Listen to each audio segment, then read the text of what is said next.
juive en France.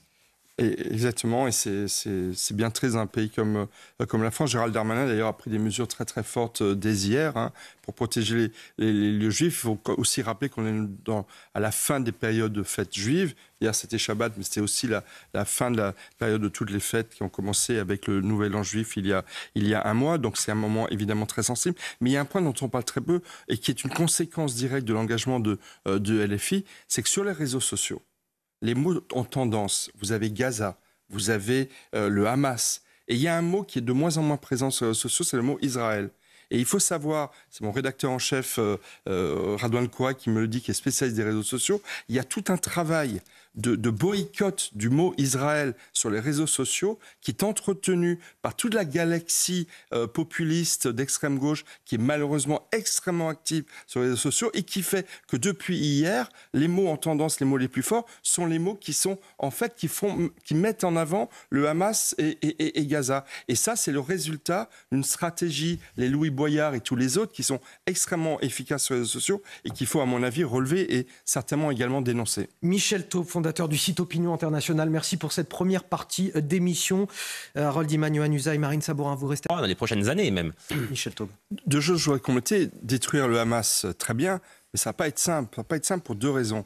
D'abord, le degré d'adhésion de la population palestinienne de Gaza au Hamas. Alors, malheureusement, le Hamas a fait un travail évidemment idéologique de propagande. Pour nos téléspectateurs, est-ce que vous pouvez justement, Michel Taube, expliquer ce qu'est le Hamas? Parce qu'on a l'impression d'une force gouvernementale qu'on met dos à dos avec l'État d'Israël. C'est pas une force gouvernementale, c'est une organisation terroriste. On peut peut-être les territoires palestiniens, l'autorité palestinienne est divisée en deux forces politiques. Vous avez en Cisjordanie Mahmoud Abbas, qui est censé être le président de l'autorité palestinienne, et vous avez du côté de Gaza le Hamas, qui a véritablement pris le pouvoir. Il y a d'ailleurs une guerre fratricide au sein des dirigeants de l'autorité palestinienne entre le Hamas, qui est une organisation terroriste islamiste, qui ne prend aucune mesure sans en référer à leurs référents coraniques et islamiques. Donc il faut bien voir ce à quoi... En fait, si vous voulez, c'est comme le djihad islamique. C'est une organisation qui a des visées théocratiques. Ils ont transformé Gaza en une véritable théocratie.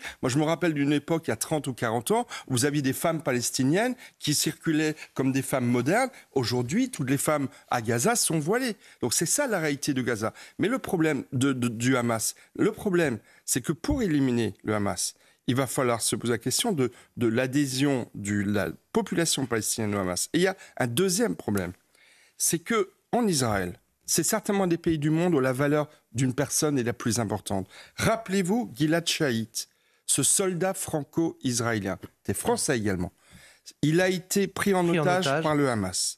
Il a été libéré après des mois, des années, je crois, de négociations. Il a été échangé contre 1027 détenus. Oui. Donc aujourd'hui, il y a 163 otages. Bon, les chiffres vont certainement être affinés et je crains que ce soit plus dans les jours qui viennent. 163 Israéliens pris en otage. Et la valeur d'une vie, elle est considérable en Israël. Et ça, malheureusement, ça ne va pas être simple à gérer pour l'État d'Israël. Donc effectivement, une situation complexe. Je pense que la réaction d'Israël va être foudroyante. Elle a déjà commencé, mais il faut être en même temps lucide. Ça ne va pas se faire en 2 jours, ça va être un long combat et c'est une guerre qui, à mon avis, va durer dans un affrontement direct entre Israël et le Hamas. Alors justement, vous parliez de ces otages, on a vu ces images effroyables sur les réseaux sociaux. Ça nous choque, mais en fait, le renseignement, malheureusement, c'est pas une science.